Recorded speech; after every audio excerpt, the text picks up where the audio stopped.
Hello everyone, my self Anurag Singh Rathore. हम लोग देखे थे कि समास क्या होता है। समास तो बोलिएगा, समास में पदों का मेल था। तो समास में कितने पद थे? 2 पद थे, एक था पूर्व पद, एक था अंतिम पद।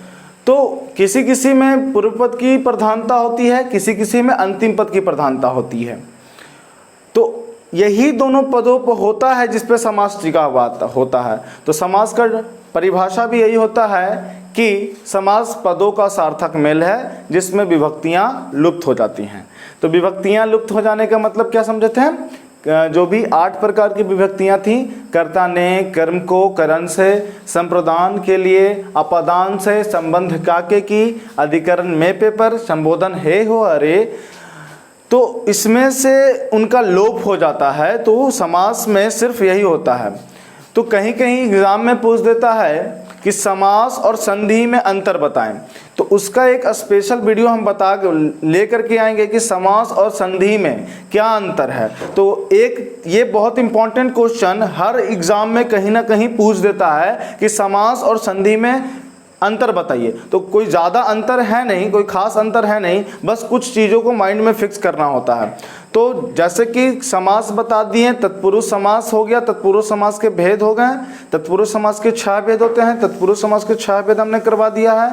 और कर्मधारय समास करवा दिया, जिसका पहला पद विशेषण हो और विशेष हो, या अंतिम पद विशेष या विशेषण हो। तो मैंने ये करवा दिया था। आज का जो है बहुव्रीहि समास है। तो बहुव्रीहि समास कुछ अलग ही है, अपना ही कुछ खासियत लेके चलता है। तो बहुव्रीहि समास को समझना बहुत ही आसान है। वो कैसे? जैसे कि हम बोलते हैं कि देखिए क्या होता है कि हम लोग के यहाँ होता है ना कि गांव जवार में जब कोई शादी वगैरह होता है तो घर में 2 बहू होती हैं, ठीक है, 2 बहू होती हैं और कोई नई मतलब कि दो पुतों पहले से होती हैं। तो नई पुतों को जाती है तो वैल्यू इसका बढ़ जाता है, यानी जो नई पुतों आई हैं इनका वैल्यू बढ़ जाता है। तो कहने का मतलब यही होगा कि इन दोनों का जो पोस्ट था अब पोस्ट खाली हो गया है। अब पोस्ट किनको मिलेगा? इनको मिलेगा।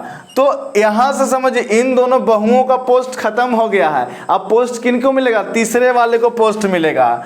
तो ये चीज समझने के लिए हम बता रहे हैं सिर्फ, ठीक है। यानी इन दोनों को पद छीन लिया जाएगा और चाबी इनके हाथ में थमा दिया जाएगा, यानी तीसरी वाली जो हो गई वो हमारी प्रधान हो गई। तो बस बहुव्रीहि समास ध्यान से समझिएगा। तो यहाँ पे भी हम समझाने का सिर्फ यही प्रयास कर रहे हैं कि दोनों पदों को छोड़ करके तीसरे की प्रधानता हो जाएगी। मतलब प्रथम पद और अंतिम पद, प्रथम पद और अंतिम पद दोनों को छोड़ करके कोई अलग अन्य दूसरा जो बाहर से आया है, जो दूसरा अर्थ होगा, उसकी प्रधानता हो जाएगी। तो बस यही है समास का। तो इसमें बहुव्रीहि समास का जो परिभाषा हो गया, क्या हो गया? वैसा समास जिसमें उत्तर पद यानी पूर्व पद और उत्तर पद, समझिएगा, वैसा समास जिसमें पूर्व पद और अंतिम पदों को छोड़ करके तीसरे पद की प्रधानता हो जाती है, उसे हम बोलते हैं बहुव्रीहि समास। तो डिफिनेशन लिख लीजिएगा। डिफिनेशन हम क्या लिख सकते हैं? जिस समास में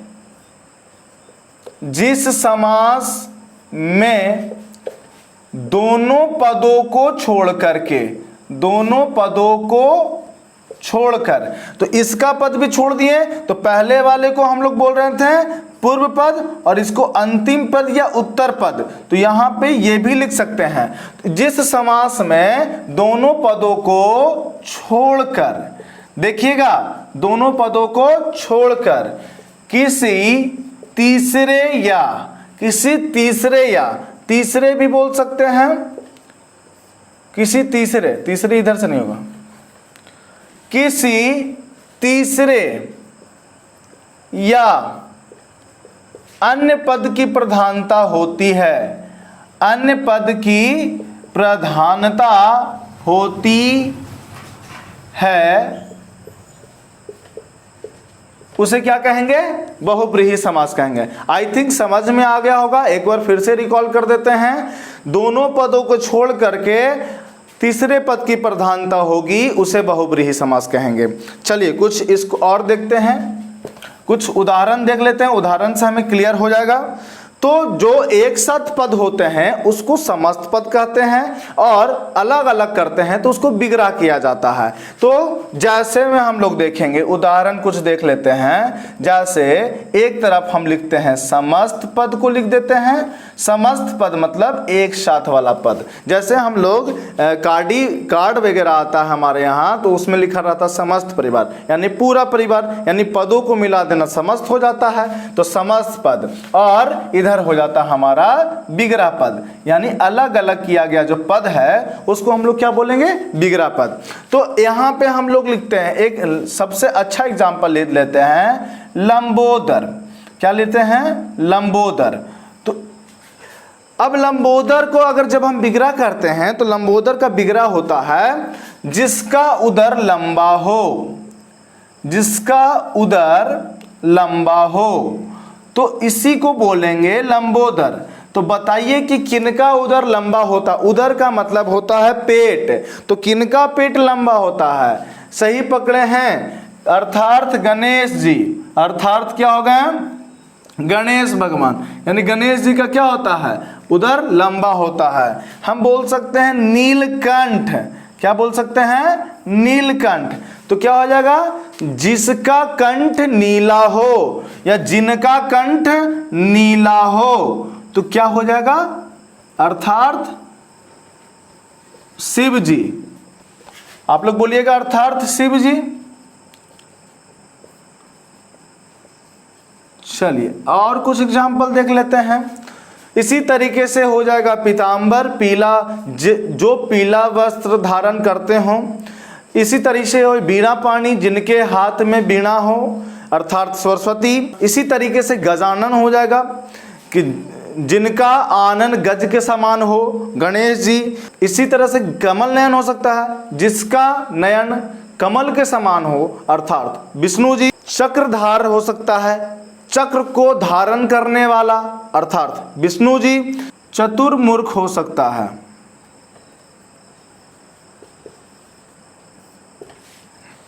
क्या हो जाएगा, चार मुखों वाला। चार मुखों वाले हैं जो, चार मुखों वाले हैं जो, अर्थात ब्रह्मा। घनश्याम हो सकता है, जिनका घन श्याम हो, अर्थात कृष्ण हो सकता है ना। इसी तरीके से बहुत सारे जो दोनों पदों को छोड़कर अन्य पद आता है। यहाँ पे हम देख रहे हैं कि पहला लंबा है, दूसरा उदर है, यानी दोनों को छोड़ करके कोई तीसरा अर्थ आ रहा है। तीसरे अर्थ में क्या आ रहा है, गणेश जी आ रहा है। यहाँ नीलकंठ है, नीला को छोड़कर, कंठ को छोड़ करके शिव जी अर्थ आ रहा है, ठीक है। चतुर है और मुख को, चार मुख को छोड़ करके अर्थात ब्रह्मा आ रहा है, ठीक है। तो आई थिंक समझ में आ गया होगा, बहुव्रीहि समास समझ में आ गया होगा, ठीक है। जो बच्चे इसका वीडियो देख रहे हैं, जो हमारा वीडियो देख रहे हैं, वो कमेंट बॉक्स में ज़रूर कमेंट करेंगे कि सर अगला वीडियो इस टॉपिक पे होना चाहिए।